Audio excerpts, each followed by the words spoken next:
Andadekno bungah raos panggaling sun kalamun ndak pas padakno kang biprapta kaya dening putra ingsun sekabat dadi kesuma bagya sak praptamunang sing ngarsanipun bapa kaya kanthi raharja jajal matura kang terwaca ya nak ya Rama sederengipun matur ingkang putra Rama aturaken sembah pangabekti mugi katur kunjuk wonten sahandapipun pepodo Lho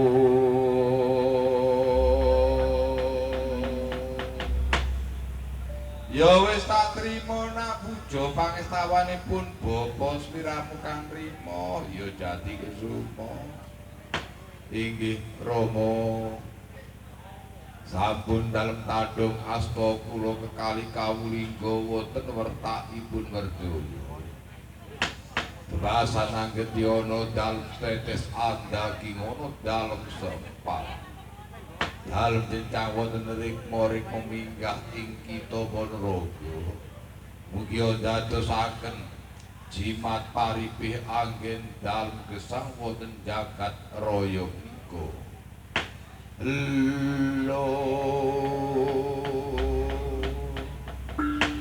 ya syukurna bagi jumro sinungsung sariyen iku bener-bener kandhamu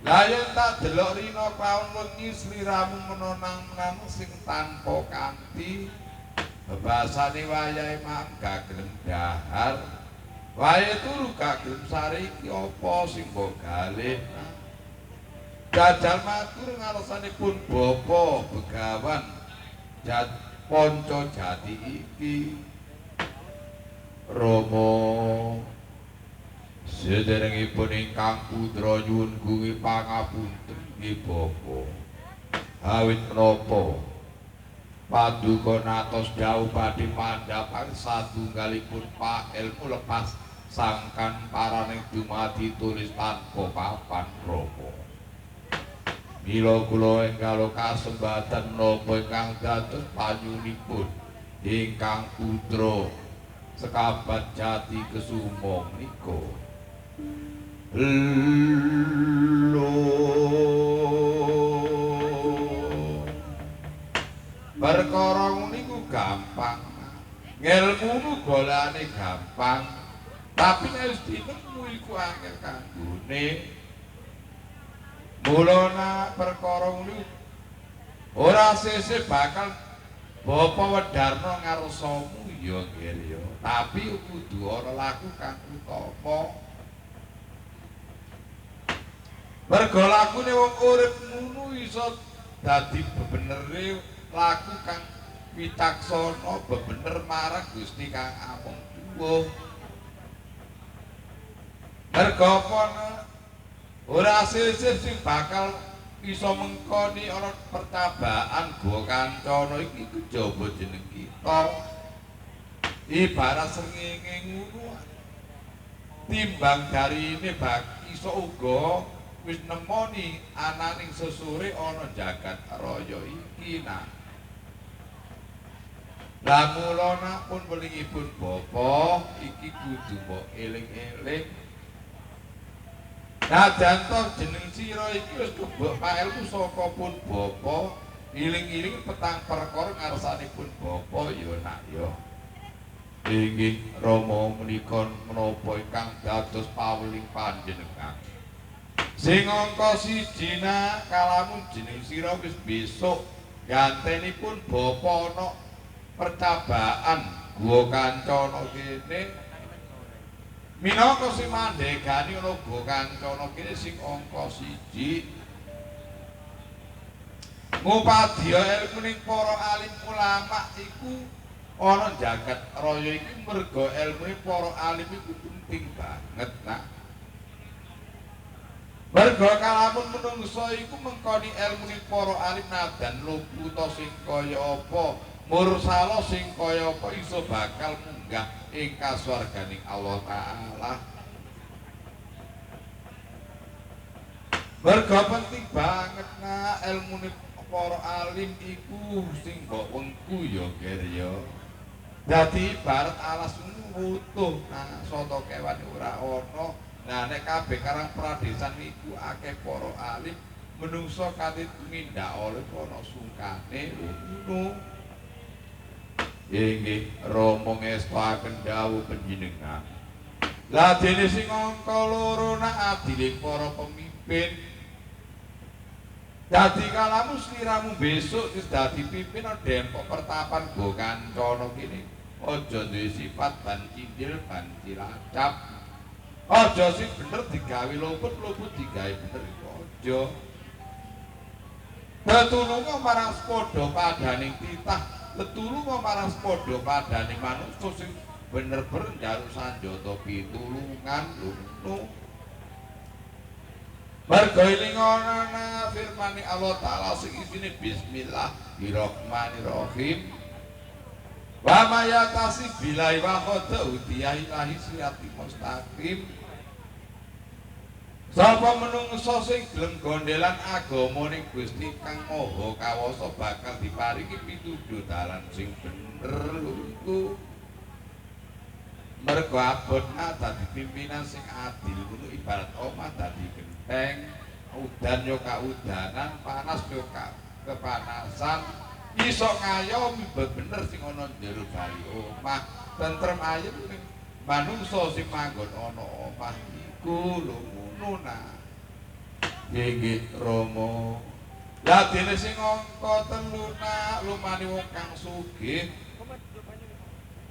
Nek besok-besok sliramu bener-bener diparingi derajat pangkat luwih-luwih sing mbok sandang kelawan pangan. Ilinga marang kawula sing ora duwe nah, ilinga marang diparingi rezeki marang Allah Ta'ala, iling marang sing bener-bener njaluk sanjata pitulan aja nganti lali. Iso duwe sifat dono weweh sepadha padane titah ngono.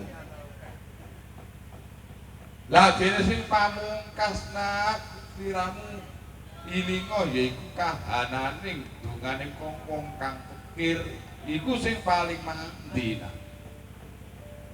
Nek gak perlu contoh saiki saramu duwe 10.000 nanggone perapatan Trapada ngono. Lah nang kono wong ana wong sugih mbok wene duwe 10.000 dicepit tok nah. Tapi nek wong sing nyebrangno ta wong becak nah kok paringi duwe 10.000 dongane nah. Duwe 10.000 muga-muga Pak Jati Kusuma sampeyan iso lunga kaji sugih. Lho iku donga sing utama nah. Padahal 10.000 bloko lho ngono. Merga wong urip ana jagat raya iki sejatine ngene ya nggih ya. Gawe tatanan ana anane kulo tanah Jawa tatanan Kejawa Kejawen tapi siji koncine kudu ana anane kitab Al-Qur'an iku minangka panutan iku sing bener. Dadi sifat sikape tetep kejo ana kulo tanah Jawa mergo awakmu wong Jawa aja lali marang Jawane lho iku. Mergo saiki akeh nak wong sing karo Jawane wong ditele SH, SE sak pinunggale Jawa lho gak ngerti nak. Iki lupute aja meneh guruhe lho gak roh. Krama inggil, krama madya lan tengah iku ora roh. Wong kadang-kadang aku bantah karo bojoku aku. Lho ngene iki ya eker-ekeran moyo basa diurusi temen tapi diguyur tok lho tane wong jaman saiki lho iku. Wis nak cukup semene dhisik ya mergo iki nutupno wektu nadan kaya apa ayo. Bareng-bareng pun ngarsane Gusti kang amung tuwuh mung wekas sing pamungkas. Ayo dono weweh tetulung marang sepodo padhaning titah. Temen-temen estu tetulung marang kawula sing butuhna kekurangan ya nak ya. Inggih Rama ngestaken dawuh menika kados mekat ladialah sumenaring cayo iki karo Depok Pertapan endi ya.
Sadurunge matur aku njaluk gedene pangapura. Ya.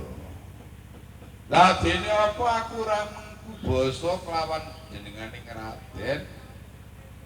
Mergo aku semengko Depok Pertapan Guwa Kancana kene. Sadurunge aku njaluk gedene pangapura. Dewa jagat sanjang binatara. Dewa ya Bathara Guru kang kinarya kepatutan gak dadi boyong ngopo sakwiki.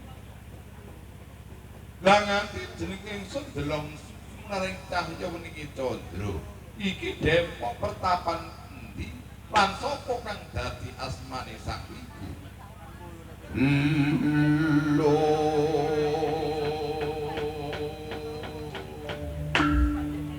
ya iki Depok Pertapan Guwa Kancana lah ingsun Begawan Pancajati. Lah jeneng kita iku sapa? ya gak sisip apa kang dadi panjangkanira. Aku Raden Bambang Ismaya Jati kang dadi aranku. Lan maneh aku njaluk gedene pangapura ya nganti wani lungguh sapu jajar lan uga ora mengkoni tembung basa klawan sang iku. Ya gak dadi apa yen kaya mangkono. Lah saiki perlu apa nganti praptana Depok go kancana iki. Oh kaya mangkene ya dadine. Dadi mung iki tak mindake sang iku. Dadi tanggung jawabe ana kraton Ngamarta lan uga kawula dase ana Praja Batara Kangsi kaya apa. Nganti komprang ora ana sing diruwih ana kahanan iki. Nadang tutu para sing kaya apa aku roh sapa sejatine sang ibu. Nadang tutu para sing kaya aku Hanyurapi ana jeroning sang wiku begawan Pancajati iki. Ning aku ora bakal tumindak iki kersane Gusti kang amung kuku. Saiki kaya apa? Pancajati gelem ngamano klampis ireng apa ora gelem? Apa ora? Nah nek senggo Pancajati gak gelem mulyakno kawula sing ana karang Pradesan Asisan karo jati apoe. Aja takon dosa. Aja takon dosa kawan Ismaya Jati. Lo ya nek kaya mangkono Ismaya Jati aku ya roh awakmu kok. Masya tutupono lambar sing kaping 7 aku ya Hanyurapi tapi aku moh ndumuk sadurunge kedadean merga iku menungso kalamun disi kersa bakal kena sing dendani Gusti. Ya yen kaya mangke jajal sih. Nek nyata-nyata sliramu bakal njaluk sanjata pitulen ya tak tulungi. Jajal tak tetno lagu jantramu sih kaya apa lakune yen kaya wong sapi Pancajati tetno lagu jantraku Brahmana kalungguh iki sing bakal iso balekno nang ajal kamulyanmu ana prapis kirya karang kadang.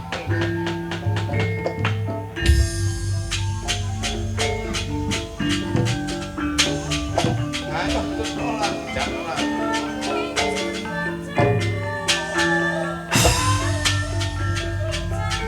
Ayo nak ditentu kaya nggih bro.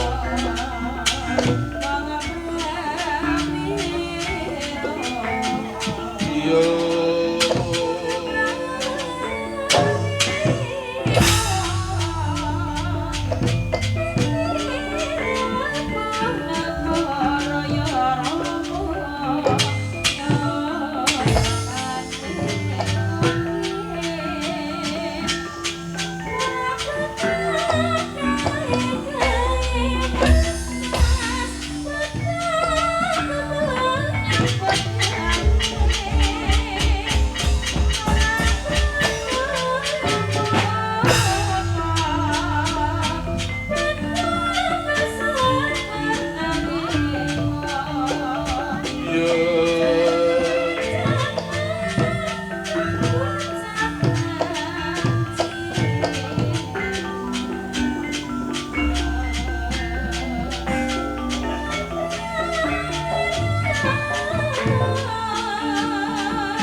jalma utama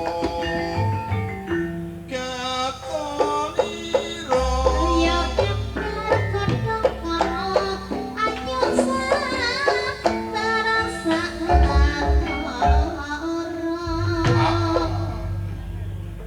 sang iku panca jati kelan sekabat jati kesuma ingkang badhe mangkat dhateng Pratisira bebatosis sang iku began panca jati apa iso ya aku nyirnakno sang Prabu Brahmana Kala lan Patih sing mengkoni ana anane kelurahan Klapis Ireng sing darbeke Badranaya. Wah, saderengipun matur nglajengaken lumampah dhateng Klapis Ireng. Satrep tigang perkawis dipun ngabutipun ngarsane Gusti Kang Amung Tuwuh sinambat teruskan kebat gangsal Arjuna. Kumar mati kakang kawa adi aris drusik kerawatan ora kerawatan sing lair bareng sedina jajal jangkeng lumaku maksono sing bakal balekno utusan saka negara Gondasar sang Prabu Brahmana Kala Sopati Wreksa sasampunipun sinambat teruskan kebat gangsal nyuwun wonten ngarsane Gusti Kang Amung Tuwuh lho Gusti Kang Maha Suci kula titah paduka nyuwun ageng pangapunten nggih Gusti nadyan to kula menika tumindak ingkang leres ning kula menika manungsa biasa mengkoni dosa kelawan luput nggih Gusti mila kula pun agengipun pangapunten Gusti awit jagat raya menika boten wonten ingkang manungsa mengkoni leres utawi bener Gusti awit manungsa menika mengkoni dosa kodang kacarita Begawan ponco jati kelawan jati kesumo ngenggalaken lumaksana tikang oncolan tampu dalem pinanggul kelawan Prabu Brahmana Kala kan Patih Wreksa jalmu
wani-wani lebir ana anane klapis ireng iki iya pon gak sisip apa kang dadi panjoko aku putra kabat saka Kancana Jati Kesumo kang dadi aranku apa nyoto sliramu Prabu Brahmanakala pancen dasar kapara nyata ana ndi Pendetan Kancana Klampis ireng iki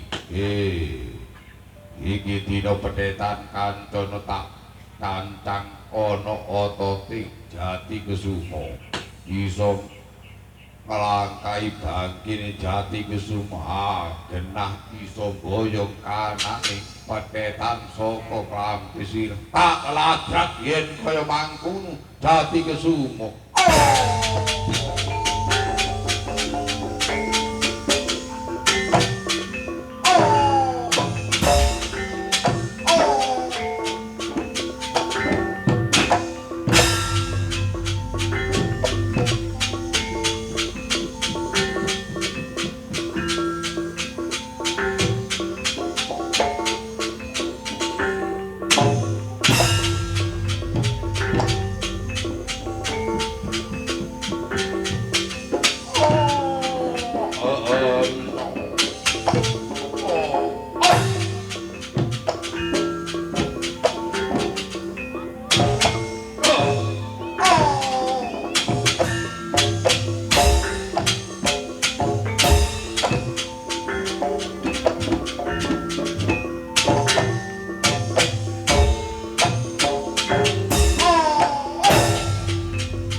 Boten wagen unggul tanding.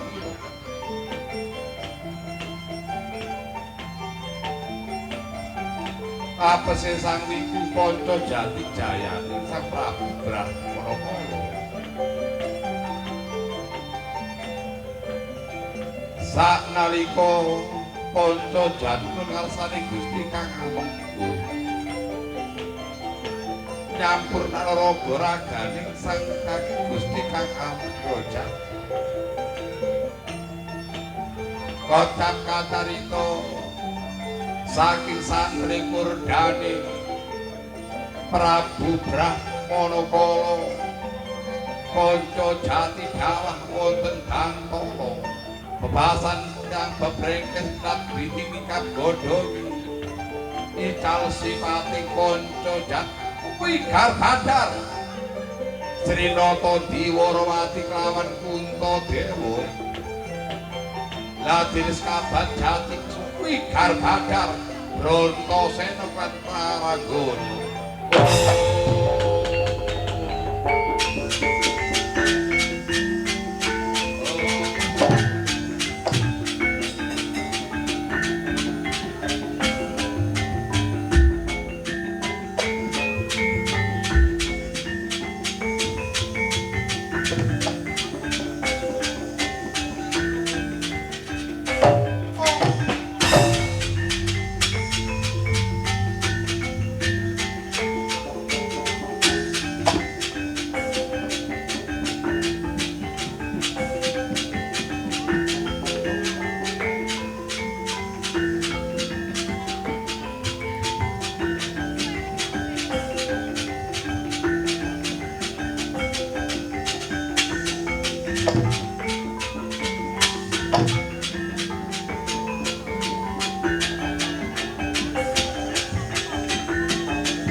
kakangku iki dina nganti wis batar anggonmu gilar asma Begawan Pancajati ladene sing mengkoni asma Pancajati kakangku Kunta lawan kananmu didong ladene sing gilar kanane Prabu iku Kabat Jati Kesuma pun para Pran Adi Taranggana lah iku sapa yo inggih menika sinten Kakang Sinuwun wis bali nang ajalmu wis nadan kaya apa Bathara Kresna hanyurati sliramu lho kon nek gak gelem bali nang asalmu bakal ingsun munggah ana kayangan kono oh iya ya Kresna yen kaya mangkono bloko kok nguru kaki-kakiane Ndara kula pungkasane kananmu perjeh sing mengkoni asma Wismaya Jati guru kestoaken ya Ode sadere matur ngaturaken sembah pangabekti mugi katur kunjuk iya tak trima puja pangestawaku Tampanono nggih sampun dalem tadung astaka dadosaken jimat ndara kula Arjuna nggih ngoten iya Kakang wis tak trima Kakang puja pangestawaku Tampanono ya Kakang Semar nggih sampun dalem bintang wonten kunjung glungipun Badrana dadosaken jimat aripin Ndara kula Kresna nggih ngoten ngaturaken sembah ngabekti iya Kakang wis tak trima puja pangestawane Bathara Kresna karanmu kang trima nggih dadosaken jimat saiki ngene ya Kakang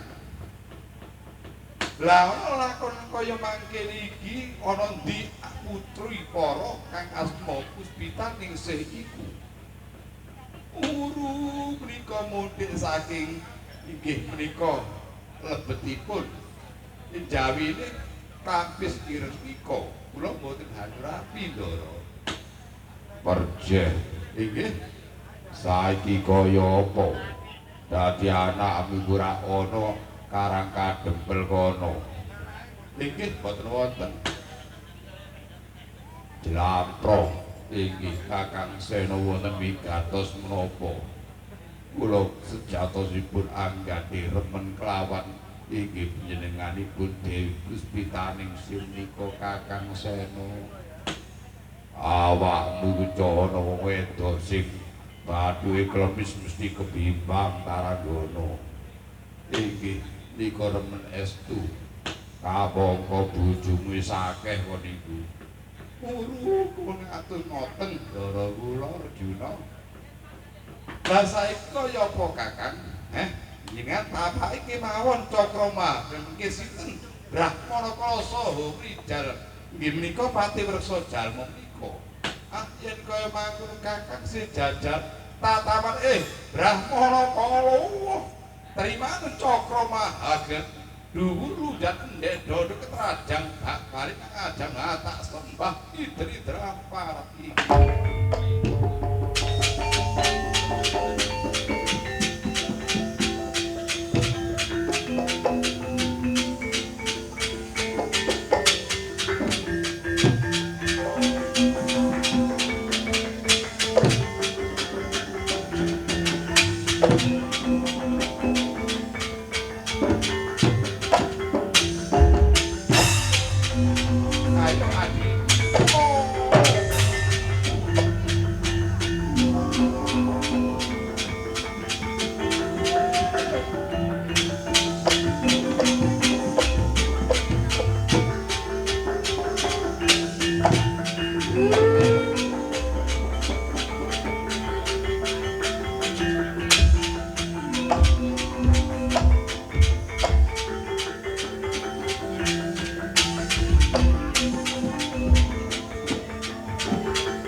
Sureki utama kaku bledhog sinandung mawur panasing gatel-gatel ana ya iku ora ana ya iku Sri Kresna balangaken tan sisit ing dadan Sang Prabu Brahmana Kalasa Pati Wreksa Jalma pembatos sing Brahmana kok iya ta mbok menawa ingsun mesti wancine bali aku mung sumarang apa kang dadi kersane Gusti kocap kacarita Prabu Brahmana Kala ketrajang Cakrama Gilingan bebasan tiang bebrengkes pradining nikap godhoke kuwi garbadar mangun diwangsa lan sanjang tunggal wangsul dateng kayangan suco inten ladene Wreksa Jalma kuwi garbadar uswane ayu Nyah Dewi Puspitaning sing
jaya mulya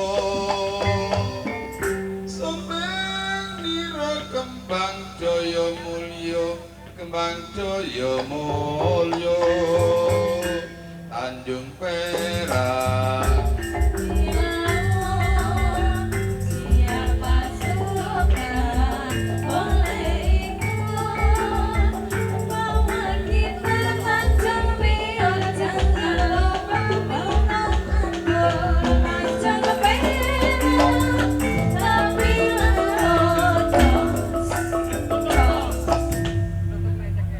Abisena iya sideng kakakku pungkasase mengkoni asma Prabu Brahmana Kala iku pangku diwangsa lawan iku jeng Dewani Sanjang Tunggal iya pancen dasar kapara nyata kakakku ngestaken dawuh Ndara kula Bagong nggih saderenge yang jomblo matur karo Mbak Ngabekti Ndara ya tak trima jomblo puja kaestawan tampan ono iya Bagong tampan ono iya Bagong tampan ono tampan ono bocah bagus nggih kapundi wonten inggih Mustafa dadosaken sifat lah saiki lakon sing kaya mangkene kaya apa sing dadi tujuane Bagong nganti muntik saka Karang Kadempel kelawan petetan sing ana klampis ireng iki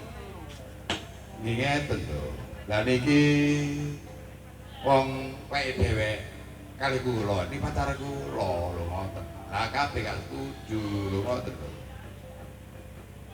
Puspita ning sini niku nggih kuping rabi kali wong ayu lah kula niki ngoten lho apa ngono Dewi Puspita ning sini santi kodhawu wong kula iki tresno sanget kelawan Kakang Bagong ngoten lho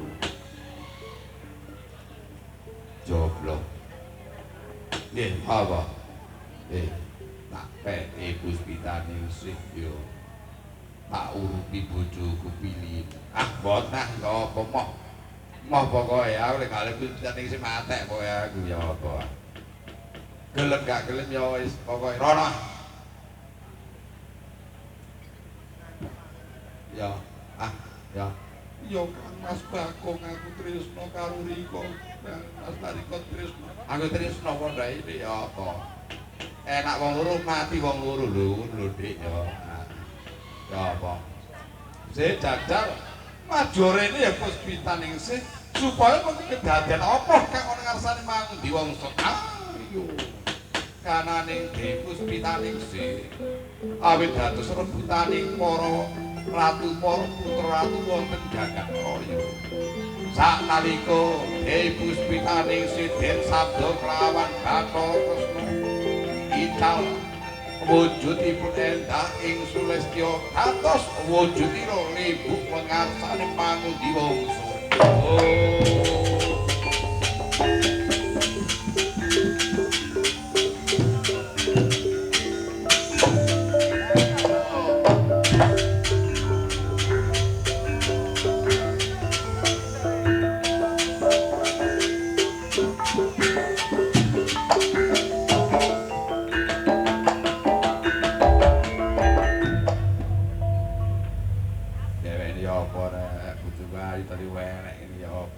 kasano aku ya apa saiki lho jomblo ya nganti tak kaya mangkene ben ora dadi rebutane para ratu para putra watu ya para putra ratu lho jomblo ya apa rek mari wae tadi kaya rani ya apa rek manjana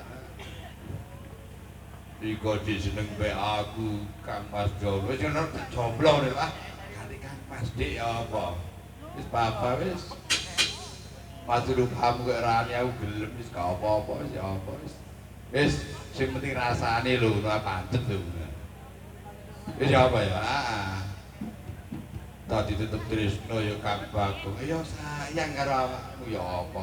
Wah wujudmu kaya genuk Pak kaya dris. Aku sih sayang karo awakmu lho. Apa pangan saya arep Ya apa idol bojo ah. Moh. Lho mangejak saiki moh ya apa rek? Apa geger kuku klek ya apa kepitra biayu iki ya apa rek gak dibenakno blas ya apa. Jomblo. Nggih. Iki wis dadi kanane jodoh mangun diwangsa ya. Lah dene ono lakon kaya mangkene Dewi Puspitaningsih saiki wujudaning mulak iki minangka jodhone mangun diwangsa. Nggih, Pun, mboten napa-napa kula trima. Aku ya sayang temen mbok kok cekelen tambah empuk ngene ya apa. Ya wis. Ya tak dekep bae wis ya apa. Wis bae kan kasur enak ya apa. Ya muga-muga menek rani parirabi kaya aku lho. Lah saiki mangkene Adi Sena lan Adi Janaka uga Kakang Semar yo. Ya crithe kakakku kaya apa? Lah dene lakon kaya mangkene sing mengkon asma Prabu Brahmana kala ya mangun diwasa lan sanjang tunggal. Lah dene sing mengkon asma Patih Perksa Jalma ora sing kejaba kusumaning ayu Dyah Ayu Dewi Puspitaningsih Sena. Sing saiki wujudane mulak utawa lembut kaya mangkene. Lah dene sing mengkoni asma Pancajati pun kakang kelawan Kyai Samyaji. Lah dene Jati Kesuma kananing para kelawan Adi Taranggono. Lah sing mengkoni asma Ismaya Jati kakang Semar ya kaya mangkono Adi Sena sih. Lelakon Rabining Bagong sih jajal ajal pesta raja kina ana kraton Ngamarta ngatene Kyai Samyaji. Ya crithe kakakku.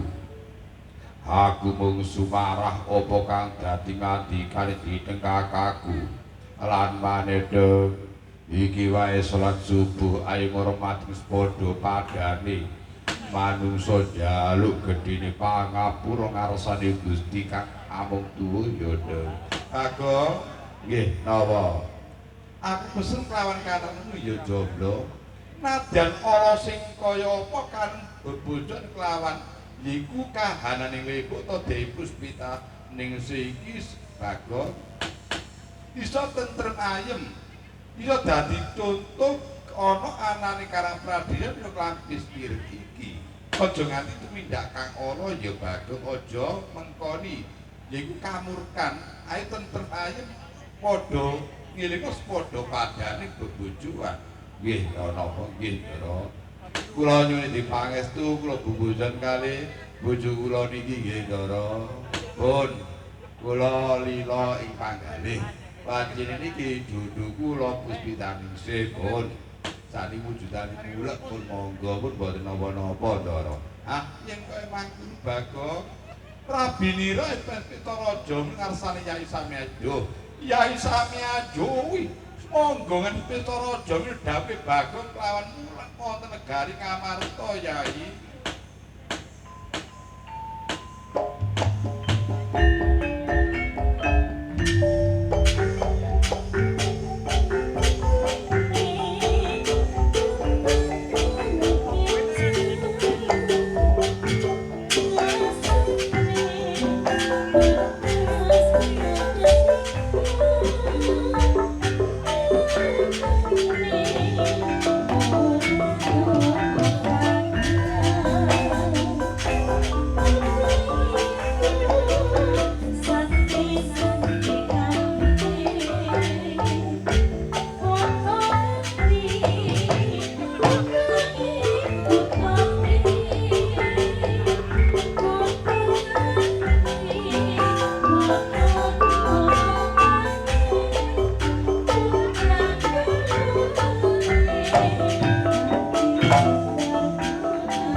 Cahyoniro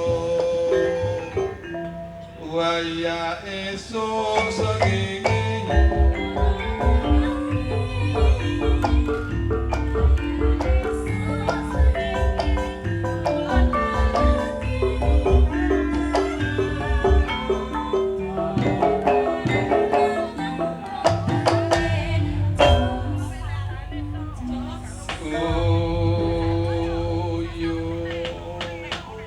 sampun cekap angin kurgitan sedal babar lampan rabini bagong kula sungarsane Gusti kang among tuwu anggenipun jejuran mangun diwangsa lawan Dewi Puspitaningsih kula sungarsane Gusti kang among tuwu sumrambau dhateng keluarganipun Bapak Yono sak bibar kula wayangan kathah rejekine den tebiaken sekali kaping pados sandang lawan pangan lan putra kula ingkang jujuran waget langgeng ngantos benjang sungarsane Gusti kang amung tuwuh enggal gadhah momongan slamet biyada sinoman ugi ibu waranggana kanca ugi garang ugi kanca pradonga slamet sadaya para panonton Kocap kacarita rabine mangundi wangsa tumurun rejeki wonten pidhalen Bapak Yono kinarotan cekal wonten dusun Klagen